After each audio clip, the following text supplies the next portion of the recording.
深呼吸运动。为什么要做深呼吸运动呢？全身麻醉后的病患有 95% 的病人会产生肺部塌陷的问题。做深呼吸运动可帮助肺部扩张，将肺部的分泌物移除，减少肺部合并症，如发烧、肺炎的发生。呼吸运动何时开始做？该做几次才够？由手术后当天起，每天需做满5遍，每遍是指5到10次的深呼吸动作，所以一天至少要做25到50次深呼吸哦。该怎么做呢？一、手术后于床上采半坐卧姿，双膝屈曲，以利腹部肌肉放松。2、由口鼻缓慢平顺地深吸一口气，当肺部充满空气时，同时腹部也往外突出。3、屏气计时5秒。4、再由口鼻呼出所有的气体。深呼吸运动。1、手术后于床上采半坐卧姿，双膝屈曲，以利腹部肌肉放松。2、由口鼻缓慢平顺地深吸一口气，当肺部充满空气时，同时腹部也向外突出。3、屏气计时5秒。1、2、3、4、5。4、再由口鼻呼出所有的气体。咳嗽运动。为什么要做咳嗽运动呢？可减少呼吸道阻塞及呼吸困难，并能促进痰液清除的能力与通气功能。咳嗽运动何时开始做？该做几次才够呢？术后从麻醉中清醒时，即可配合深呼吸运动开始。该如何做呢？1、咳嗽前以手指交叉紧紧按住伤口，或用枕头压住伤口，也可使用束缚带，减轻咳嗽时震动伤口。2、咳嗽前深吸一口气，使腹部挺出闭住气。3、屏气计时5秒，用腹部力量咳出，鼓励在咳嗽前先做深呼吸运动，刺激咳嗽运动反射。咳嗽运动。1、咳嗽前以手指交叉紧紧按住伤口，或用枕头压住伤口，也可使用束缚带，减轻咳嗽时震动伤口。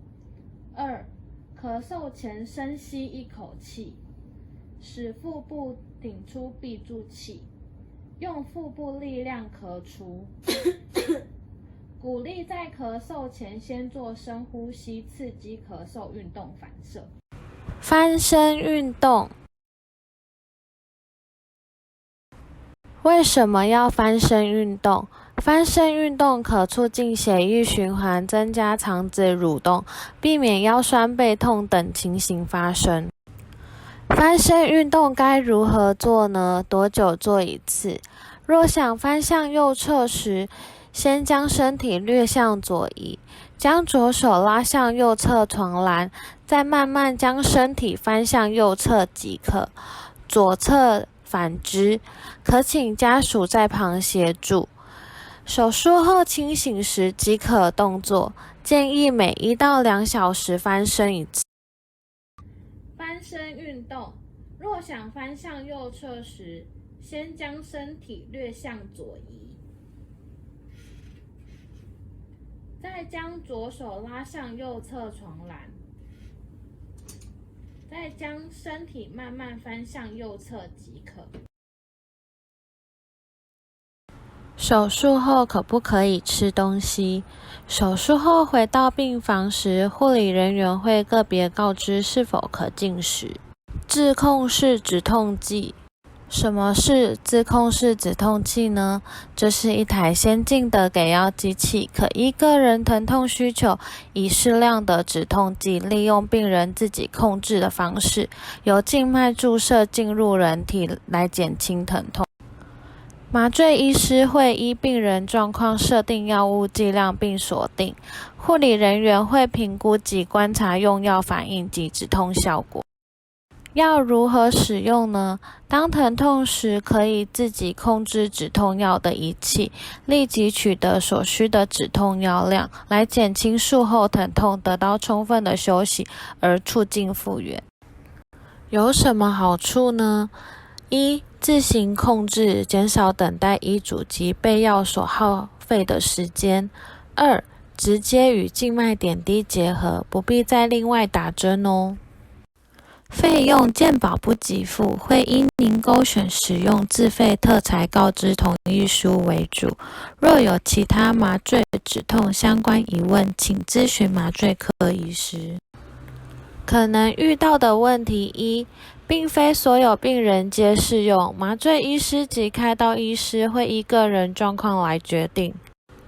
可能遇到的问题二，若出现恶心、呕吐、皮肤痒、药物过敏等副作用，医师会依症状调整剂量或使用其他药物来减轻副作用。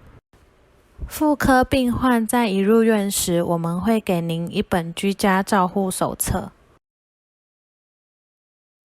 如果您有任何的疑问，可随时提出，护理人员会非常乐意为您解说。谢谢您的聆听。